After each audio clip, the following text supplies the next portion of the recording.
था, और मैंने आपको ये कहा था कि एक जो सेमी परमिएबल मेम्ब्रेन है वो आर्टिफिशियली हम लोग इसको क्लियर कर सकते हैं। नेक्स्ट थिंग मैं आपको ये भी कहा था कि जो प्रेशर अप्लाई किया जाता है जिससे कि जो सॉल्यूट पार्टिकल्स है एक साइड से दूसरे साइड ना ट्रांसफ़र हो सके सेमी परमिएबल मेम्ब्रेन से, उसी को हम लोग ऑस्मोटिक प्रेशर कहते हैं। नेक्स्ट देखो, ऑस्मोटिक प्रेशर जो है एक कॉलिगेटिव प्रॉपर्टी है। वाई कॉलिगेटिव प्रॉपर्टीज़, अगर आपके ऐसे इतना छोटा सा क्वेश्चन आता भी नहीं है, but then also I am writing colligative properties. Colligative properties क्या होती है बेटा? जो प्रॉपर्टीज़ आपके नंबर ऑफ मॉलिक्यूल्स पर डिपेंड करें। इसका एकदम भीतर वाला पार्ट यही है कि नंबर ऑफ मॉलिक्यूल्स पर डिपेंड करे, वो सारी प्रॉपर्टीज़ जो होती हैं वो आपकी कॉलिगेटिव प्रॉपर्टीज़ होती है। यानी कि हम लोग जो सॉल्यूशंस में फ्रीजिंग पॉइंट और आपके एलिवेशन ऑफ बॉइलिंग पॉइंट, ये सारी चीज़ें जो हम लोग देख रहे हैं, मैंने जो ऑस्मोटिक प्रेशर है, ये सारी चीज़ें क्या हैं, सबके सब आपकी क्या है, कॉलिगेटिव प्रॉपर्टीज़ हैं। ठीक है, लेकिन इस कॉलिगेटिव प्रॉपर्टी में ऑस्मोटिक प्रेशर का पर काम अच्छा किया है आपके वैन हॉफ ने 1887 में। क्या काम है वो मुझे बताना है। ये कि जो डाइल्यूट सॉल्यूशंस होते हैं, डाइल्यूट सॉल्यूशंस, कंसंट्रेटेड नहीं, डाइल्यूट सॉल्यूशंस जो होते हैं, उनमें अगर हम लोग ऑस्मोटिक प्रेशर पाई को, ये पाई कोई नंबर नहीं है, ये ऑस्मोटिक प्रेशर है, याद रखना। इसके यूनिट जो होंगे वो सेम टू सेम प्रेशर के होंगे, जैसे कि टॉर, एटीएम, पास्कल्स, ये सारे इजिकल टू CRT। सी क्या है? सी बेटा जी हमारा क्या है, कंसंट्रेशन है। क्या है? कंसंट्रेशन है। आर क्या है? गैस कांस्टेंट है। टी क्या है? टेम्परेचर है। ठीक है, तो उसने देखा कि जो ये आपका ऑस्मोटिक प्रेशर है, ऑस्मोटिक प्रेशर है, ये मोलैरिटी पर डिपेंड कर रहा है। मोलैरिटी यानी कि कंसंट्रेशन पर डिपेंड कर रहा है। ठीक है, मोलैरिटी यानी कि कंसंट्रेशन, किसके कंसंट्रेशन के? सॉल्यूशन के कंसंट्रेशन के ऊपर डिपेंड कर रहा है, साथ ही साथ वो टेम्परेचर पर भी डिपेंड कर रहा है। ठीक है, और इन सबको मिला के उसने ये वाला फॉर्मूला बनाया। न्यूमेरिकल्स इस पर आएंगे, न्यूमेरिकल्स इस पर आएंगे। ठीक है, क्लियर है ना? तो आप क्या करोगे, मेन हमारा जो काम रहेगा वो इस पर रहेगा, क्योंकि जो न्यूमेरिकल्स इसके पर आएंगे वो इसी पर ही आएंगे बेटा जी। ठीक है, तो मैं आपको बताऊंगी कि देखो हम लोगों ने मोलर मास,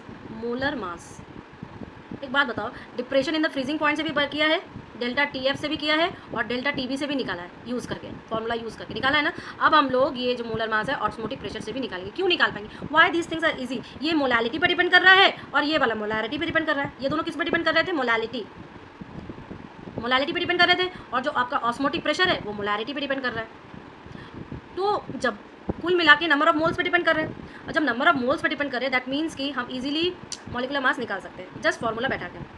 ठीक है, तो देखो वैन हॉफ से हमें ये फार्मूला मिला। C जो कंसंट्रेशन है, क्योंकि वो मोलैरिटी है, ये कंसंट्रेशन क्या है, ये मोलैरिटी है, तो number of moles upon volume ये आ गया, तो हमने ये लिख दिया।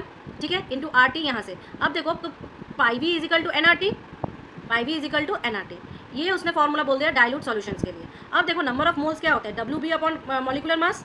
तो ये वाला फार्मूला अगर मैं N की जगह पे बैठा दूँ तो मेरे पास क्या बन जाएगा, ये बन जाएगा कि नहीं, ये वाला फार्मूला बन जाएगा। ये वाला फार्मूला को रीअरेंज करेंगे तो MB इजिकल टू ये नहीं निकल जाएगा, बताओ निकल जाएगा। जस्ट फार्मूला का रीअरेंजमेंट ही तो है, अलजेब्रा है। समझ में आ गया कि कैसे हम मोलर मास निकाल सकते हैं एक ऑस्मोटिक प्रेशर से। क्लियर है? तो N यहाँ पे नंबर ऑफ मोल्स है। ठीक है, अभी कह रहा है कि ऐसे conditions for getting accurate value of molar mass, क्योंकि हम लोगों ने ऑस्मोटिक प्रेशर यूज़ किया है, हम लोगों ने डाइल्यूट सॉल्यूशन यूज़ किया है, तो वो बोल रहा है कि ऐसा, क्योंकि देखो हमारे पास जो सॉल्यूट्स होते हैं वो वोलेटाइल और नॉन वोलेटाइल दोनों हो सकते हैं ना, दोनों हो सकते हैं। तो इस वजह से उसने बोला कि अगर मुझे accurate molecular mass find out करनी है तो हमारे पास कुछ कंडीशंस होने चाहिए, जैसा कि जो सॉल्यूट होगा वो नॉन वोलेटाइल होगा। नॉन वोलेटाइल यानी कि मैंने आपको बताया था क्लास में, वोलेटाइल सब्सटेंस वो सब्सटेंस होते हैं जो कि इवेपोरेट नहीं होते, अरे सॉरी इवेपोरेट हो जाते हैं। वोलेटाइल क्या होते हैं? इवेपोरेट हो जाते हैं। तो अगर यहाँ पर हमें मॉलिक्यूलर मास फाइंड आउट करना है तो हमें ऐसे सब्सटेंसेस का यूज़ करना पड़ेगा बेटा जी जो इवेपोरेट नहीं होंगे, यानी कि हमें नॉन वोलेटाइल चाहिए। ठीक है, इसके बाद क्या कह रहा है कि the solution must be dilute. मैंने अभी बताया था कि ये जो बैंड ऑफ फैक्टर है C इजिकल टू क्या लिख रही हूँ, पाई इजिकल टू CRT, यही वाला फॉर्मूला था हमारा बैंड ऑफ से। और इसमें उसने जो सॉल्यूशन यूज़ किया था वो डाइल्यूट सॉल्यूशन था, मैंने इसके डेफिनेशन में ही यही आया था। इस वजह से the solution must be dilute, और उसका कंसंट्रेशन जो 5% से ज़्यादा नहीं होना चाहिए। कंसंट्रेशन कितना है? 5% से ज़्यादा नहीं होना चाहिए। और साथ ही साथ हमें ध्यान ये रखना है कि जब सॉल्यूट और सॉल्वेंट का जब मिक्सचर बनेगा और सॉल्यूशन तैयार होगा तो उसमें कोई भी डिसोसिएशन या एसोसिएशन नहीं होना चाहिए। डिसोसिएशन यानी कि मॉलिक्यूल्स का ब्रेकडाउन होना, और एसोसिएशन यानी कि ब्रेकडाउन जो मॉलिक्यूल्स रहते हैं टुकड़ों में आयंस के फॉर्म में, वो जुड़ के कोई मॉलिक्यूल ना बनाना। ठीक है, समझ में आ गया? ये 3 कंडीशंस नहीं होंगे तभी मतलब ये 3 कंडीशंस अगर होंगे तब जाके ही हम एक्यूरेट मॉलिक्यूलर मास निकाल सकते हैं, अनलेस हम नहीं निकाल पाएंगे। ठीक है, ओके तो ये जो छोटे छोटे क्वेश्चन है ना आपके बोर्ड के, जब मैं आज करवाऊंगी तो आप देखोगे कि एक न्यूमेरिकल है और साथ में एक बी पार्ट करके ये थ्योरी अटैच कर दी है। तो ये सारी पार्ट्स जो है आपके थ्योरी में आ सकते हैं। ठीक है, तो चलो इसको लिखो बेटा, इसको तो सेम टू सेम ही लिख लो आप ना, इसको सेम टू सेम ही लिखना। चलो बता, हो गया पक्का?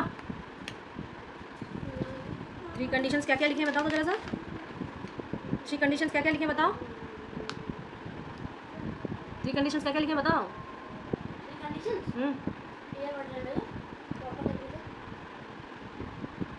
साइट लिखा है, राइट अमाउंट ऑफ लिखा है, राइट अमाउंट। हाँ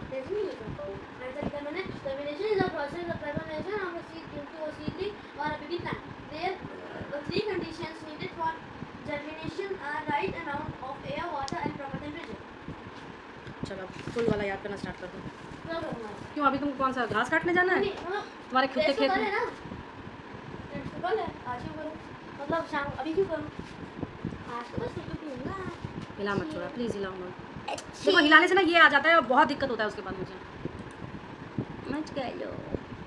चले हाथ में दूध और दही और छाछ की बब्बू आई, छाछू बेबी बन गए। तो बनाते ही रहता हूँ ऐसे। अच्छी गंध है, नहीं खाना। हर बात भूख थोड़ा ना लगती है। क्या? हर बात भूख थोड़ा ना लगती है। क्यों? पेट है या इंडिया गेट है, खाते जाओ खाते रहे। तुम्हें भी हर बात भूख नहीं लग रही है? मेरा इंडिया गेट है। क्या क्या किया? जाओ सर का जाके रिकॉर्ड करो, सर का जाके रिकॉर्ड करो जाओ। सर मुझे बोलता है वो मुझे रिकॉर्ड करना होगा। सर কিন্তু রেকর্ডিং পেতে জিজ্ঞেস করবে অনু, কালকে রাতে তুই বাহানা বানিয়েছিস, আমি পাপাকে বলে দেবো।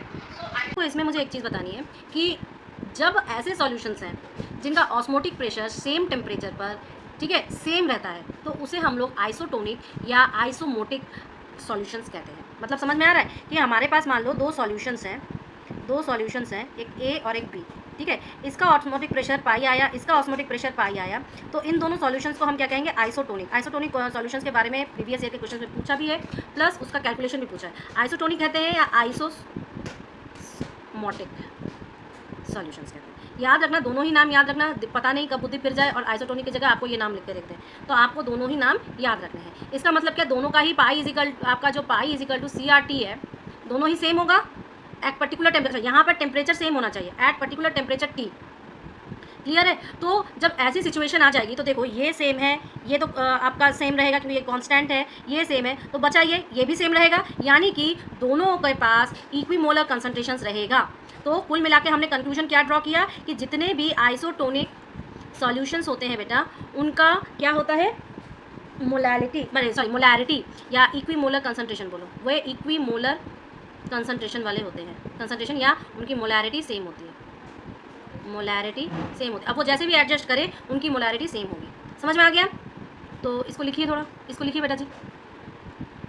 नाउ सी हमारे पास क्या है? हमारे पास दो सॉल्यूशंस हैं, एक है हाइपरटोनिक और एक है आपके हाइपोटोनिक, ठीक है। हाइपरटोनिक और हाइपोटोनिक दो सॉल्यूशंस हैं जिनको हम लोग डिफरेंशिएट कर रहे हैं ऑस्मोटिक प्रेशर से, ठीक है। अगर मान लो मेरे पास ऐसा सॉल्यूशन है जिनका ऑस्मोटिक प्रेशर जो है दूसरे सॉल्यूशन के ऑस्मोटिक प्रेशर से ज़्यादा है, तो हम उसे हाइपरटोनिक कहेंगे। और अगर सॉल्यूशन जो ऑस्मोटिक प्रेशर है अदर सॉल्यूशन के ऑस्मोटिक प्रेशर से लेस है, तो उसको हम लोग हाइपोटोनिक कहेंगे, ठीक है। बस ये इतना ही है, हाइपरटोनिक और हाइपोटोनिक, ठीक है। अब मान लो जैसे कि इसके ऊपर बस न्यूमेरिकल्स कंपैरिजन में आते हैं, मैं अभी दिखाऊंगी। सुक्रोज ग्लूकोज का दे दिया, यूरिया का किसी के साथ दे दिया, यही है। बट इंपॉर्टेंट क्या है? जितने भी हाइपरटोनिक सॉल्यूशंस होते हैं उनका जो कंसंट्रेशन है वो हाइपोटोनिक सॉल्यूशन से ज़्यादा होगा। और ये हम लोग कैसे निकाल सकते हैं? वही same formula, pi is equal to CRT, ठीक है। टेम्परेचर सेम होना चाहिए, ये सेम होना चाहिए, बचा ये दोनों। अब एक का अगर मैंने मान लो π1 और एक का C1 लिया, एक का π2 और एक का C2 लिया, एक का मैंने बोला π1 इज़ ग्रेटर दैन π2, तो इसका मतलब क्या हुआ? C1 is greater than C2, ठीक है। ऐसा है क्या? होगा ना? समझ में आ गया ये चीज़ कैसे निकाली थी मैंने यहाँ पे? तो वही कह रहा है कि जो हाइपरटोनिक होंगे उनका क्या होगा? कंसंट्रेशन पहले सबसे पहले ऑस्मोटिक प्रेशर होगा, ऑस्मोटिक प्रेशर ज़्यादा होगा यानी कि उनका कंसंट्रेशन भी ज़्यादा होगा। हाइपोटोनिक जो होगा उनका कंसंट्रेशन कम होगा और साथ ही साथ बेटा जी उनका आपका कंसंट्रेशन भी कम होगा। ये कंसंट्रेशन की है, ये ऑस्मोटिक प्रेशर की है। समझ में आ गया ना ये चीज़? तो आपको क्या लिखना है, इसने क्या बोला कि 200 centimetre cube of aqua solution हमारे पास प्रोटीन का है, जिसमें इतना ग्राम क्या है, हमारी प्रोटीन ऑलरेडी कंटेन है। तो osmotic pressure of such a solution निकालना, देखो यहाँ पे टेम्परेचर स्केल दे दिया गया है ऑलरेडी, और उसका जो ऑस्मोटिक प्रेशर था वो इतना bar. Calculate the molar mass of the protein का मोलर मास। तो हम लोग क्या अप्लाई करेंगे, according to van Hoff factor, according to van Hoff equation क्या है, pi is equal to CRT, right. या हम इसमें अगर N/V पुट कर दें मोडालिटी के लिए, तो ये हो जाएगा N/VRT, ठीक है। और N/V में N को अगर हम लोग WB बाई आपका MB कर दें, और यहाँ पर आपका RT आ जाएगा, यहाँ पर आपका V आ जाएगा। क्लियर है? और ये सब बराबर क्या हो जाएगा, पाई के। तो देयरफॉर हम निकाल सकते हैं कि भैया जो मेरा MB होगा मॉलिक्यूलर मास, वो क्या हो जाएगा, वो हो जाएगा WB RT और यहाँ पर पाई भी। क्लियर है ना? अब सारे वैल्यूज़ पुट कर दो। V हमारा क्या है, V हमारा है 200 सेंटीमीटर क्यूब, यानी कि मैं लिख सकती हूँ 0.20 लीटर। WB हमारा क्या है 1.26 ग्राम, ठीक है। T हमारा क्या है 300 केल्विन। R हमारा क्या है बेटा जी, R हमारा है 0.083 लीटर बार पर केल्विन पर मोल, ठीक है। और पाई कितना है हमारे पास 2.57 इंटू 10⁻³ बार, ठीक है। सारी चीज़ें अच्छा यूनिट्स जरूर से मैच करना कि जिससे तुम्हारा कैंसिल हो जाए, नहीं तो स्टैंडर्ड में लिख देना। तो इस वजह से मेरा जो MB आएगा, सारी वैल्यूज पुट करेंगे, तो 1.26 into 0.083 into 300 divided by 2.57 into 10⁻³ into 0.20, ठीक है। तो कुल मिला के मेरा आंसर क्या आ जाएगा 61039 ग्राम पर मोल, ठीक है। क्लियर है? तो ये हमारा मॉलिक्यूलर मास है प्रोटीन का। देखते हैं नेक्स्ट क्वेश्चन में क्या कहा है उसने कि if 1.71 gram of sugar molecular mass, जिसका मोलर मास दिया हुआ है, डिजॉल्व इन इतना ग्राम ऑफ सॉल्यूशन एट इतना kelvin, what will be it's osmotic pressure. वही, ये तो और भी इजी है, सारी चीज़ें दे दी गई हैं। पाई इज इक्वल टू आप WB/RT बाई MBV में पुट कर दोगे तो आंसर निकल जाएगा। कर लोगे ना ये वाला? नेक्स्ट क्वेश्चन, नेक्स्ट क्वेश्चन क्या दिया है, next question, calculate the osmotic pressure of a solution obtain by mixing 100 ml in 3.4% solution of the urea and 100 ml in 1.6% solution of the cane sugar, molar mass. Osmotic pressure, अच्छा एक बात बताओ, temperature दिया हुआ नहीं है, दोनों ने कितना कितना मिलाया है ये सिर्फ दिया हुआ है, तो हमें ऑस्मोटिक प्रेशर इन दोनों का यूज़ करके निकालना है बेटा जी, ठीक है। और मोलर मास दिया हुआ है, केन शुगर का खाली दिया हुआ है, यूरिया का भी मोलर मास दिया हुआ है। चलो निकालते हैं। पहले हम निकालेंगे आफ्टर, जब टोटल वॉल्यूम क्या हो जाएगा, after mixing the volume of solution क्या हो जाएगा, वॉल्यूम ऑफ सॉल्यूशन क्या हो जाएगा 200 ml हो जाएगा कि नहीं हो जाएगा। तो पहली चीज़ क्या देखेंगे हम कि ऑस्मोटिक प्रेशर ऑफ यूरिया, ठीक है। ऑस्मोटिक प्रेशर ऑफ यूरिया क्या हो जाएगा, सबसे पहले हम देखेंगे क्या क्या दिया हुआ है। WB क्या दिया हुआ है 3.46 ग्राम, V दिया हुआ है हमारे पास 200 ml, यहाँ पे मिक्सिंग करने के बाद 200 ml मिला है, यानी कि हम इसको 0.2 लीटर कह सकते हैं। टेम्परेचर हमारे पास दिया हुआ है 293 केल्विन। MB हमारा जो मॉलिक्यूलर मास है यूरिया का वो 60 है। R की वैल्यू हमें दी हुई है वो है 0.83, ठीक है। यूनिट्स तो लीटर बार पर केल्विन पर मोल में दिया हुआ है। तो इससे पाई हमारा क्या निकल जाएगा बताओ, पाई में WB/RT डिवाइडेड बाई MBV, तो ये आ जाएगा, सारी वैल्यूज पुट करते हैं 3.4 इंटू 0.083, ठीक है,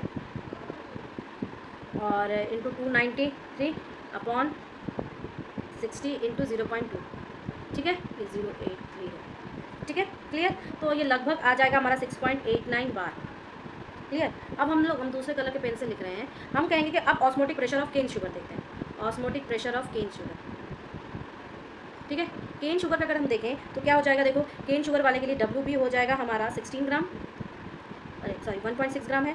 V तो हमारा वही 200 ml रह जाएगा, ठीक है, यानी कि 0.2 लीटर। T हमारा हो जाएगा वही 293 केल्विन, ठीक है। मॉलिक्यूलर मास जो होगा वो हमारा 342 होगा, 342। R की वैल्यू तो वही रहेगी। इसका मतलब मैं C निकाल सकती हूँ,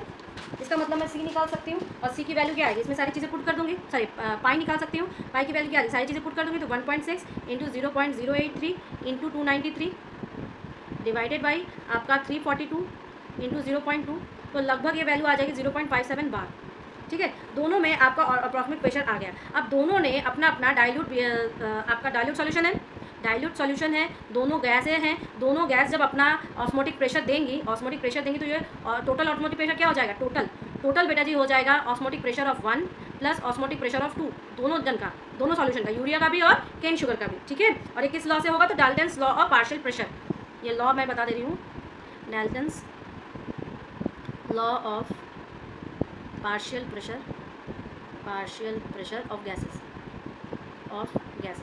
ठीक है। इसका यूज़ करने पे दोनों को प्लस कर देंगे, तो पाई जो होगा हमारा वो 6.89 प्लस 0.57 इजिकल टू आपका 7.46 बार होगा, ठीक है। तो जो आंसर उसने पूछा है वो हमारा ये होगा, क्लियर है ना। चलो, a solution prepared by dissolving इतना mg of gene fragment, okay, ठीक है।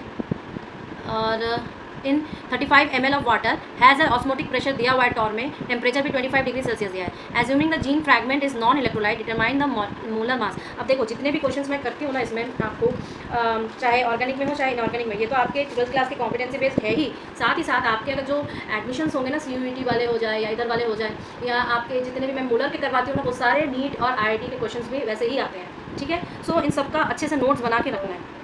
अब देखो इसको सॉल्व कैसे करेंगे। सबसे पहले हम लोग मास ऑफ द जीन फ्रैगमेंट कहेंगे, सबका थोड़ा थोड़ा जो लिखा हुआ है गिवन क्वांटिटी उसको देखेंगे। तो मास ऑफ जीन फ्रैगमेंट ये क्या हो जाएगा, आपका दिया हुआ है mg में, दिया हुआ है कितना mg दिया हुआ है, 8.59 mg, ठीक है।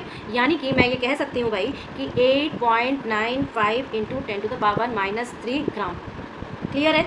वॉल्यूम ऑफ वाटर क्या दिया हुआ है, वॉल्यूम ऑफ वाटर ये दिया हुआ है 35 ml, ठीक है। यानी कि आप बोलोगे 35 इंटू 10⁻³ लीटर, सबको मैंने कन्वर्ट किया है। अब osmotic pressure pi is equal to आपका दिया हुआ है 0.335 टॉर, इसको ATM में कन्वर्ट करेंगे बेटा, यानी कि 0.33, मैंने सारा कन्वर्जन इसलिए किया कि आप सीख जाओ साथ ही साथ। तो 760 से अगर डिवाइड कर दिया तो ये ATM एटमॉस्फेरिक प्रेशर में आ जाएगा। अब टेम्परेचर क्या दिया हुआ है 25 डिग्री सेल्सियस, यानी कि हमें 273 प्लस करना पड़ेगा, 273 प्लस 25 इजिकल टू आपका 298 केल्विन हो जाएगा, ठीक है। अच्छा, पाई की वैल्यू हम जानते हैं WBRT डिवाइडेड बाई MBV, ठीक है। तो ये सारी वैल्यूज जब हम पुट करेंगे तो MB की वैल्यू हम निकाल लेंगे, तो MB की वैल्यू क्या हो जाएगी मेरी, सारी वैल्यूज हम डायरेक्टली पुट कर रहे हैं, तो 8.95 into 10⁻³ into 0.821 into 298 into 760 divided by 0.335 into 35 into 10⁻³ ठीक है। टोटल कैलकुलेशन करने पर लगभग आपके पास आ जाएगा 14193.3 ग्राम पर मोल, ठीक है।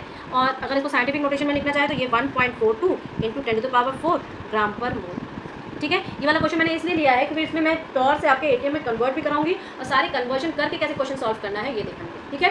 चलो, ये आपके प्रीवियस ईयर का क्वेश्चन है। क्या क्या रहा है कि the solution containing 30 gram of non volatile solute exactly in 90 gram of water has a vapour pressure of इतना at इतना Kelvin. Further 18 gram of water is then added to the solution. Then the new vapor pressure becomes इतना. Calculate the molar mass of the solute. Vapor pressure of water at इतना. मतलब जब 298 Kelvin था तो उस समय उसका वेपर प्रेशर कितना है, ये सारी चीज़ें कैलकुलेट करनी है, ठीक है। तो केस वन करके करेंगे, थोड़ा सा बड़ा लगेगा आपको। देखो, वेपर प्रेशर जब वो प्योरिटी रहेगी माइनस वेपर प्रेशर जब वो सॉल्यूशन में रहेगा upon vapour pressure of purity is equal to WB/MB upon WA/MA होगा कि नहीं, होगा ना। ये क्यों होगा, क्योंकि हम लोग सॉल्यूट अपॉन सॉल्वेंट कर रहे हैं, ठीक है। सो हम जब इसमें सारे वैल्यूज़ को पुट करेंगे, पुटिंग द वैल्यूज़, एक बात बताओ, क्या मैं ये नहीं लिख सकती कि PA0 -2.8 divided by P0A purity वाली इजिकल टू 30/MB अपॉन 90/18, क्योंकि वाटर का सब दिया हुआ है, तो ये हमारे पास 6/MB आ जाएगा, क्लियर है ना। दूसरी चीज़ हम ऐसे भी लिख सकते हैं कि ये दोनों आपस में इक्वल हो गए, या हम ऐसे करते हैं अगर कि इक्वेशन नंबर 1 दे दें इसको, ठीक है। केस 2 देखो, PA pure -2.9 upon PA pure is equal to आपका 30 divided by MB upon 108 divided by 18, ठीक है। तो ये क्या हो जाएगा, 5/MB हो जाएगा।